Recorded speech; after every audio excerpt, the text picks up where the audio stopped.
আকাশ জুড়ে যেন রঙের মেলা। সমুদ্র পাড়ে উড়ছে জেলিফিশ, ড্রাগন ও কমিক চরিত্রের সব ঘুড়ি। এ যেন এক চলন্ত ক্যানভাস। চোখ ধাঁধানো এই দৃশ্যের দেখা মিলবে ডেনমার্কের ফ্যানো দ্বীপে। 4 দিনের এই আন্তর্জাতিক ঘুড়ি উৎসবে এবার জড়ো হয়েছেন ২৬ দেশের ৫,০০০ ঘুড়িপ্রেমী ও ঘুড়ি শিল্পীরা। ঘুড়ি ওড়ানোর পাশাপাশি উৎসবে ঘুড়ি তৈরির নানা পদ্ধতি এবং কৌশলও শেখান শিল্পীরা। এটা দারুণ। এত সুন্দর উৎসবে অংশ নিতে পেরে আমি খুবই খুশি। এবারের উৎসবের অন্যতম আকর্ষণ ইন্দোনেশিয়ার ১০০ মিটার লম্বা একটি ঘুড়ি, যেটি তৈরি করা হয়েছে অর্গানিক পদ্ধতিতে।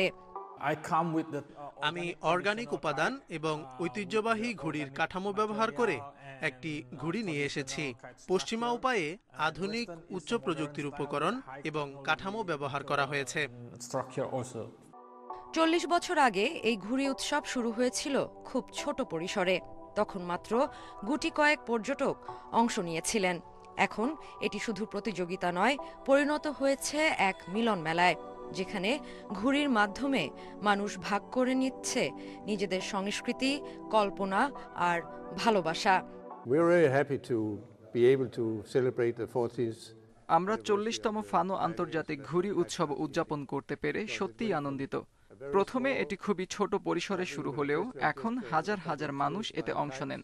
এটি এখন ঘুড়ি উড়ানোর সবচেয়ে বড় উৎসবে পরিণত হয়েছে।